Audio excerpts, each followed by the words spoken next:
aquí a todas las personas presentes y también a quienes nos están siguiendo están participando a través del Zoom, y también a quienes nos están siguiendo por el canal de YouTube del Instituto de Investigaciones Gioja. Nuestro primer agradecimiento es al instituto que nos alberga, y también a Cecilia, que es quien está trabajando con la computadora para hacer posible la grabación, el Zoom y la transmisión YouTube. Por el otro lado, entonces también agradecer, más que nada, explicarles que estamos presentando el libro que coordinó Mariana Rulli y Juan Pablo Bukowski, que ambos van a presentar. Y esta presentación se hace desde el programa Género y Derecho, que tiene como misión la transversalización de la incorporación de perspectiva de género en la enseñanza del derecho. Entonces, no solo nos interesa la presentación del programa, sino también es como una guía de cómo incluir perspectiva de género en el tratamiento de contenidos que hacen a la formación en derecho. Así de que por ese lado, bueno, nuevamente muchas gracias a Mariana y a Juan Pablo por habernos elegido acá, y a todo el equipo autoral de este libro.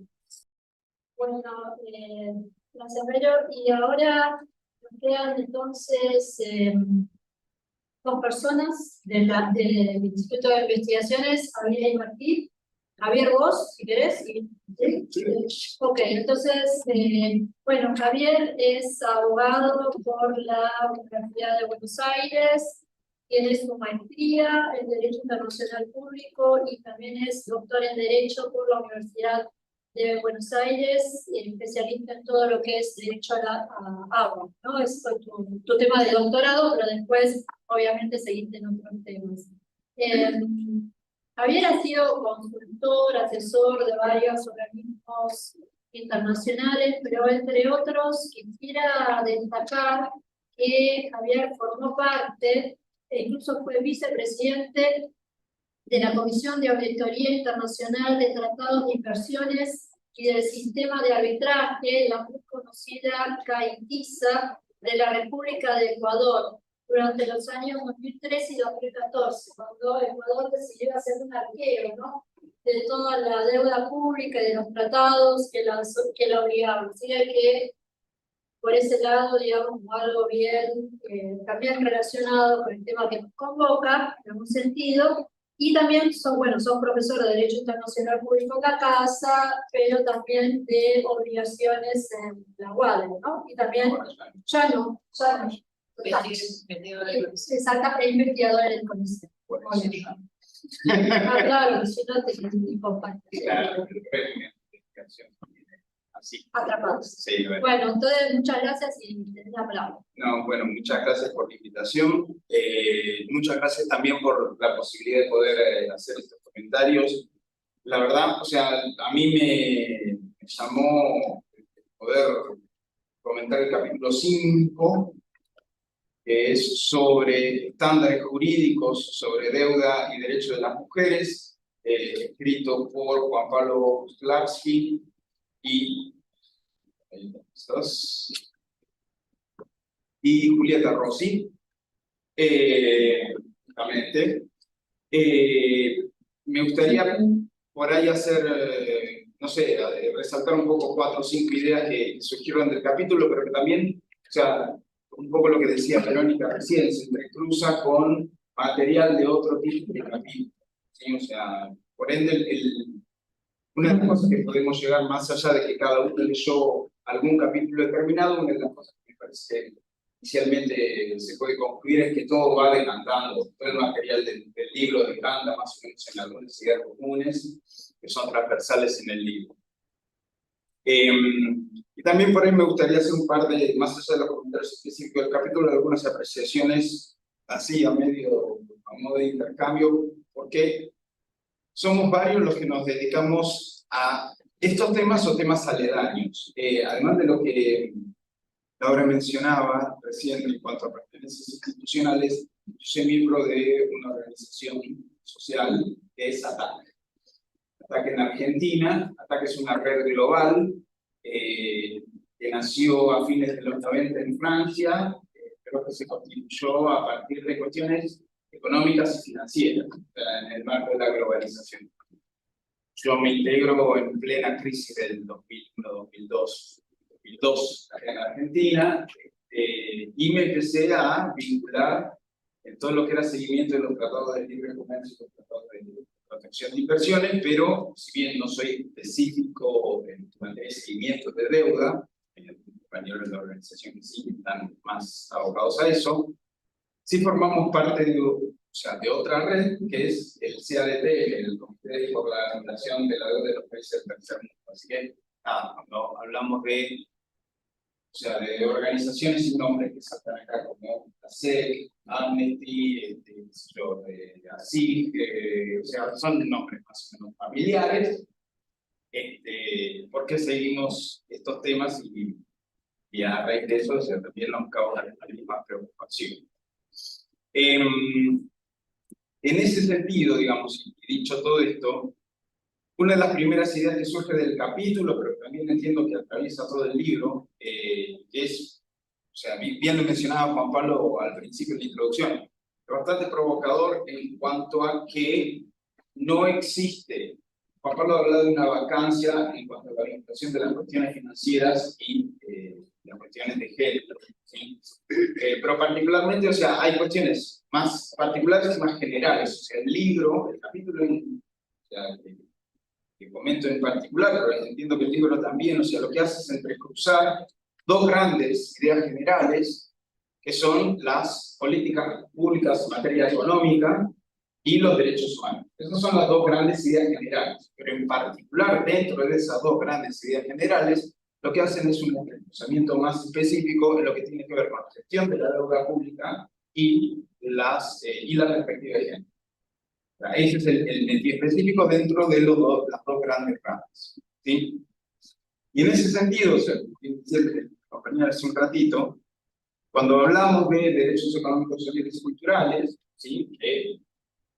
Según algunas ramas parecería, ¿sí?, que son derechos de segunda, que sabemos, cuando hablamos de derechos humanos, derechos civiles y políticos son derechos que después están otros derechos.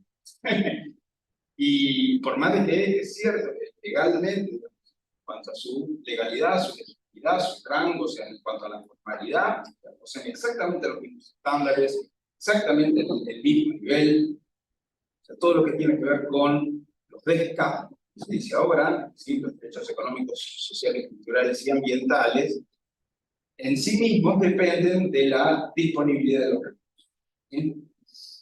Y esto es algo que siempre se destaca, digamos, se trata de subrayar cuando estamos hablando de los derechos. Y en ese sentido, cuando hablamos de los perspectivas de género y de cuestiones de género, están involucrados con esa rama de los derechos.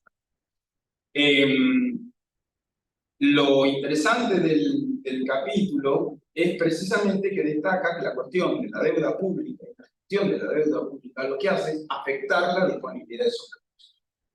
Entonces, ahí hay una vinculación que me parece que es directa en cuanto a que sí, los derechos económicos, sociales, culturales y ambientales dependen de la disponibilidad de los recursos existentes, ¿sí?, y la deuda pública afecta la disponibilidad de esos recursos. Entonces, en cuanto a la ausencia o escasez de esos recursos disponibles, vamos a estar hablando de cada vez menos derechos.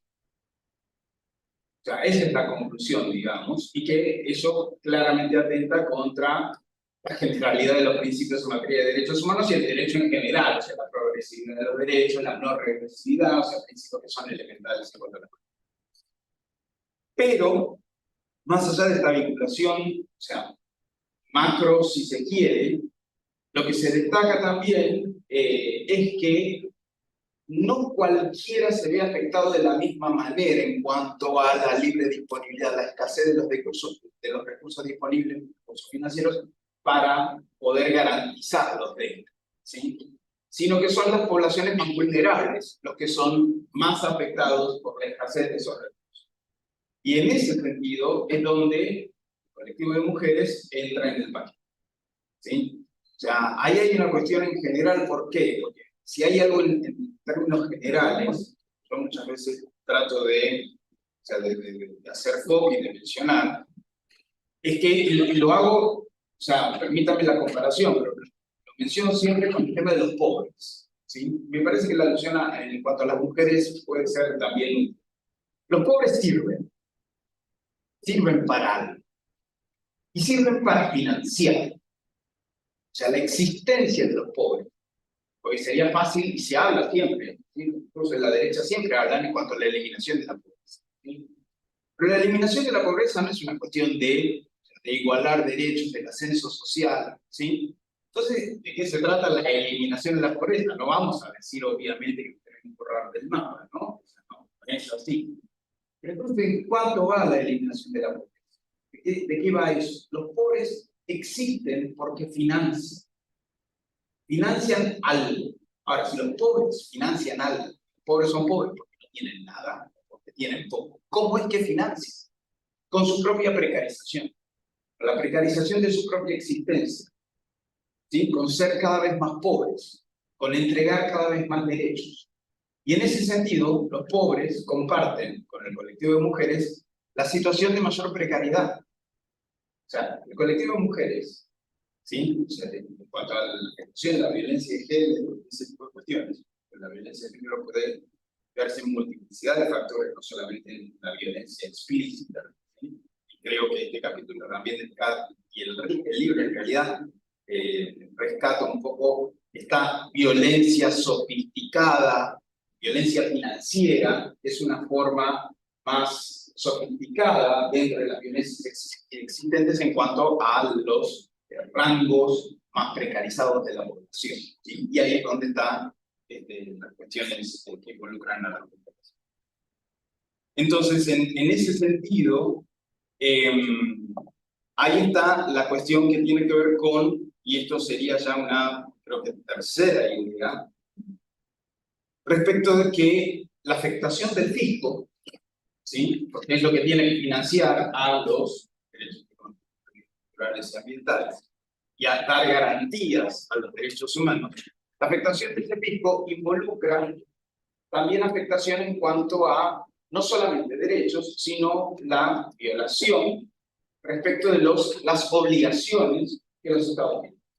Pero que no solamente esas obligaciones recaen necesariamente en cabeza de los Estados, que son los primeros en la fila, digamos, al momento de asignar obligaciones por parte del derecho internacional en este caso.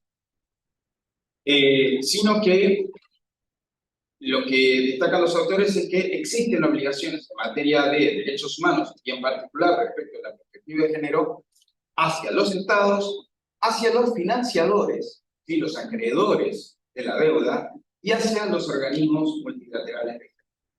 Ya, hay un trípode, digamos, ¿sí? En cuanto a los entes, llamémosle, obligados en materia de derechos humanos. Y acá hay una diversidad de cuestiones que ya excede un poco la especificidad de cómo impacta la cuestión en las cuestiones de género, ¿sí? O sea, ¿por qué? Porque acá nos vamos con debates que son muy actuales, que van un poco más allá, que tienen que ver con las obligaciones que tienen los acreedores, ¿sí? Los entes financieros, las empresas multinacionales o nacionales, los organismos internacionales, y ahí empezamos a ver cómo el sistema a nivel internacional empieza a cambiar bastante, porque ahí hay carencias y falencias importantes en cuanto a la responsabilidad de ese tipo de entidades, ¿sí?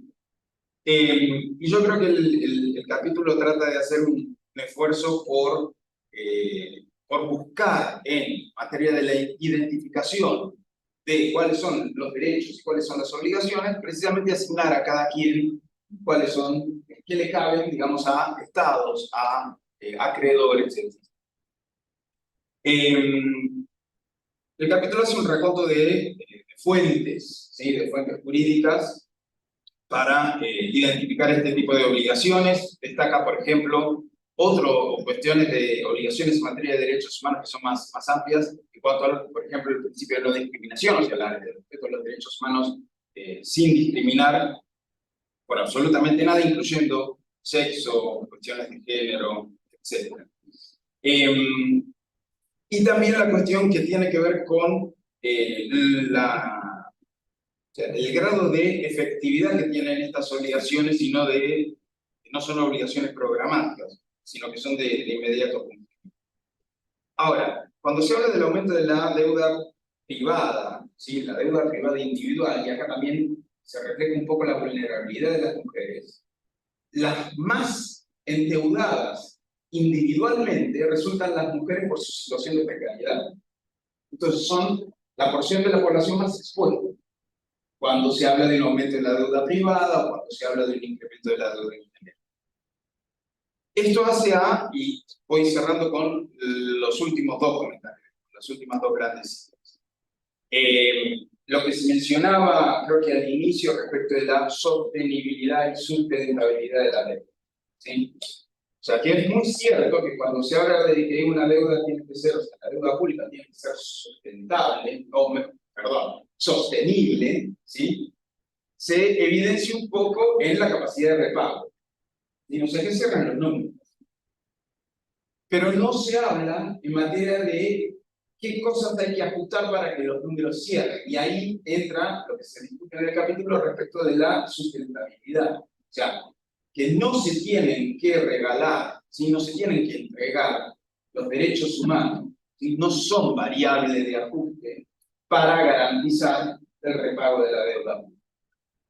Eso me parece que es algo central, porque también en cuanto a fuentes rescata lo que dice el artículo 103 de la Carta de Naciones Unidas, ¿sí? O sea, que son obligaciones de toda la comunidad, para toda la comunidad, y en ese sentido gozan de una prioridad en el cumplimiento respecto al resto de las obligaciones. Y ese resto de las obligaciones sería el pago de la deuda, ¿sí?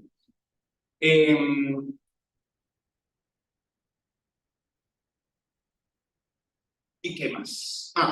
Bien. Esto engancha con algunos de los comentarios que recién se mencionaban y que hace un poco con una de las preocupaciones que mencionaba Verónica hacia el pasar, con la coyuntura. Porque hoy en día, o sea, esto lo leíamos hace, no sé, 15 días, en un universo, sí, 20 años atrás, es lo mismo. Pero ahora, con esta coyuntura que se nos viene, que nos va a durar, espero que 4 años, no sé si es espero, pero yo creo que sí, pues sería peor, tiene que ver con que, y escuchaba recién, justo antes de entrar, un reportaje que le estaban haciendo al próximo director del CONICET, supuesto próximo director del CONICET, y que coincidía con cuestiones que tienen que ver con las políticas de ajuste, ¿sí? Y es esto que el presidente electo ha mencionado, de que no hay plata, ¿sí? Si no hay plata, bien, hay que ajustar, obviamente, ¿en qué se ajusta? Hay algo que está garantizado y es en qué no se ajusta, ¿sí? Y una de las cosas que ya el presidente electo dijo que no se va a ajustar es en el 10% afectado del presupuesto del año 2014, que ya está aprobado, que es el servicio de pago de la deuda pública. Es el 10% del presupuesto para el año que viene y eso ya dijo que no se toca.